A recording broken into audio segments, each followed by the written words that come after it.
2월 26일 수요일 요한복음 16장 1절부터 15절입니다.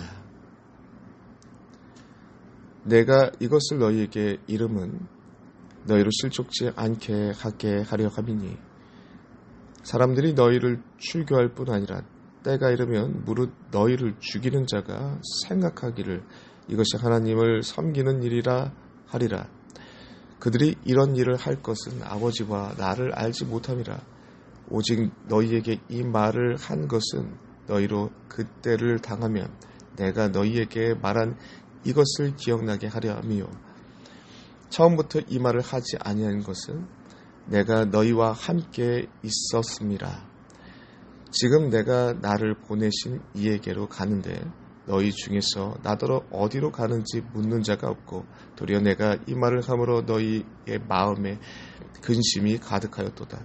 그러나 내가 너희에게 실상을 말하노니 내가 떠나가는 것이 너희에게 유익이라.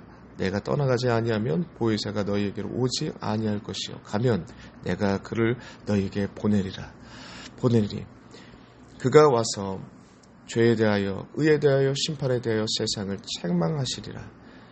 죄에 대하여라 함은 그들이 나를 믿지 아니하며 의에 대하여라 함은 내가 아버지께로 가니 너희가 다시는 나를 보지 못하며 심판에 대하여라 함은 이 세상의 임금이 심판을 받았습니다. 내가 아직도 너희에게 이를 것이 많으나 지금은 너희가 감당하지 못하리라. 그러나 진리의 성령이 오시면 그가 너희를 모든 진리 가운데로 인도하시리니 그가 스스로 말하지 않고 오직 들은 것을 말하며 장래 일을 너희에게 알리시리라. 그가 내 영광을 나타내시리니 내 것을 가지고 너희에게 알리시겠습니다. 무릇 아버지께서 있는 것은 다 내 것이라. 그러므로 내가 말하기를 그가 내 것을 가지고 너희에게 알리시리라 하였노라. 아멘. 오늘 말씀을 보시면 예수님께서 성령께서 하시는 일에 대해서 말씀하시는 내용이 나옵니다. 1절부터 15절까지의 내용을 보시면 성령께서 하시는 다양한 사역 중에 본문에서는 성도를 향한 세 가지의 사역의 내용을 주님께서 언급하십니다. 첫 번째로는 기억나게 하시는 사역입니다. 1절부터 4절까지 나오고 있고요. 2절 두 번째로는 책망하시는 사역입니다. 8절부터 11절까지의 내용입니다. 그리고 세 번째로 인도하시는 일 13절의 내용이죠. 이 세 가지의 일을 주님께서 성령께서 하시는 일로 언급하고 계십니다. 차례대로 살펴보겠습니다. 먼저 기억나게 하시는 일입니다. 1절부터 4절까지 나와 있는 내용인데요. 주님께서는 성령께서 성도에게 하시는 세 가지의 일하심에 대해서 말씀하십니다. 이것이 결론적으로 성도에게 유익될 것이라고 7절에 말씀하시죠. 정확히는 주님께서 이 땅에 계시는 것보다 더 유익된다. 성령께서 함께 하시는 것이 더 유익된다라고 말씀하셨습니다. 주님께서 왜 이렇게까지 말씀하셨을까요? 우리가 한번 질문을 던져봐야 됩니다. 바로 그것은 주님께서 이 참 신이 되는 동시에 참 인간도 되시기 때문에 시공간의 제약을 따라 사역하셨다. 그래서 한계가 있다라는 것을 말씀하시는 것이죠. 이 내용이 4절 중반부터 나옵니다. 4절 중반의 내용을 보시면요. 처음부터는 이 말을 하지 아니한 것은 내가 너희와 함께 있었음이라 라고 하면서 처음부터 이 말을 하지 않았다. 시간의 흐름에 따라서 너희가 지금을 알지 못하기 때문에 하지 않았다 라고 말씀하고 계시는 것이죠. 그리고 이어지는 5절과 6절의 내용을 보시면 제자들이 주님께서 가시는 곳을 설명해도 알아듣지 못합니다. 반복적으로. 그때 하시는 말씀입니다. 지금은 제자들이 알지 못하고 근심이 가득한다라고 얘기가 되어 있습니다. 여기서 나오는 지금은 이라고 표현되고 있죠. 시간의 흐름에 따라 지금은 그들은 알지 못하지만 그래서 주님께서 그들에게 이 근심된 상황을 그냥 넘기시는 그런 내용이 나오는 거죠. 그리고 12절에도 한번 나오는데요. 지금은 너희가 감당하지 못하리니 똑같죠.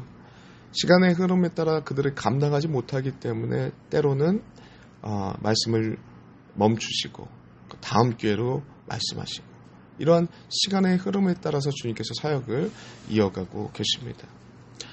이 칼빈은 이러한 주님의 모습을 성자 하나님으로서 직무적 성취를 이루신다라고 표현을 합니다. 성자 하나님으로서 직무적 성취를 위해서 시간과 공간의 제약을 따라서 사역하셨기 때문에 처음부터 말하지 않을 때도 있고 다 말하지 않을 때도 있고 제자리의 마음이 근심이 생겼음에도 불구하고 그대로 그냥 다른 타이밍에 넘기는 그런 일들도 주님께서 보이십니다. 그러면서 주로 하시는 내용들 있죠. 시와 때가 아직 이르지 않았다라는 말씀을 자주 하십니다. 그리고 이 시간과 때를 따라서 일하시는 이 한계를 성령께서 오셔서 완전하게 이뤄가신다. 구속사역을 이뤄가신다라는 것을 주님께서 오늘 본문에 밝히고 있는 것입니다. 성령께서 오셔서 시공간의 제약을 넘어서 기억나게 하시고 책망하게 하시고 인도하게 하시는 일을 하신다. 그것이 성도에게 더 유익된다라고 말씀하고 있는 것이죠. 그러므로 첫 번째, 시공간의 제약을 넘어서 주님께서 말씀이 기억나게 하십니다. 그게 성령의 사역입니다. 그것은 우리에게 유익이 됩니다. 그것을 주님께서 말씀하셨습니다. 성령의 역사하심으로 말미암아 이 유익을 깨닫고 누리시는 주의 백성 되시기를 간절히 소망합니다. 두 번째로는 책망하시는 일인데요. 성령께서 오셔서 우리를 책망하십니다. 이 원문의 의미는 부정적인 의미로는 이 책망하다는 의미는 폭로하다, 창피를 주다라는 의미가 있고요. 긍정적으로는 드러내다, 해석하다라는 의미가 있습니다. 성령 하나님께서 말씀을 생각나게 하셔서 말씀을 듣고 볼 때마다 나의 죄가 폭로되고 창피를 줍니다. 죄에 대해서 찔리게 하십니다. 그리고 의에 대해서는 참된 옳은 길, 옳게 행하는 일, 즉 예수 그리스도를 알게 하고 붙잡게 하는 일을 주님께서, 성령께서 하십니다. 그리고 마지막으로 심판에 대하여서 11절에 나와 있는 걸 보시면 세상의 임금으로 상징되는 악한 마귀에 대해서 심판받았습니다 라고 완료형으로 쓰고 있습니다. 예수 그리스도의 구속사역과 성령 하나님의 개인의 구원의 적용과 교회를 세우시고 보호하시는 성령의 강력한 역사로 말미암아 세상에 임금되고 권세 잡았던 마귀는 더 이상 무서울 대상이 아니라는 것이죠. 책망과 심판이 정해진 대상이다라고 말씀을 하고 있는 것이죠. 그러므로 성령과 함께 하시는 성도들은 그 무엇도 겁내지 않습니다. 사망이나 생명이나 천사들이나 권세자들이나 선지자들이나 능력이나 높음이나 기쁨이나 어떤 다른 피조물이라도 우리를 우리 주 그리스도 예수 안에 있는 하나님의 사랑에서 끊을 수 없습니다. 성령께서 하시는 책망의 일을 제대로 알 때 이러한 어떤 곳에서도 흔들림이 없는 성령과 함께하는 능력의 백성들이 된다는 것을 주님께서 말씀하고 있는 것입니다. 마지막으로 세 번째는요. 성령께서는 인도하시는 일을 하십니다. 성령께서 인도하시는 일에 대해서 신학적으로 뭐라고 표현하냐면 효과적 부르심이라고 표현합니다. 성도를 인도하시는 일을 소명, 부르시고 중생, 그리고 믿음, 회심, 칭의, 양자, 성화, 성도의 견인, 그리고 영화까지 이르게 하는 전인격적인 구원의 일들을 성령께서 하십니다. 그러므로 성령께서 우리를 부르시고 구원에 이르기까지 우리를 이끄시는, 인도하시는 그 유익이 성도의 일하심의 주된 사역이라는 것이죠. 주께서 말씀하시는 바입니다. 사랑하는 성도 여러분들, 예수께서 부활 승천하신 이후에 우리를 고아와 같이 내버려 두지 않습니다.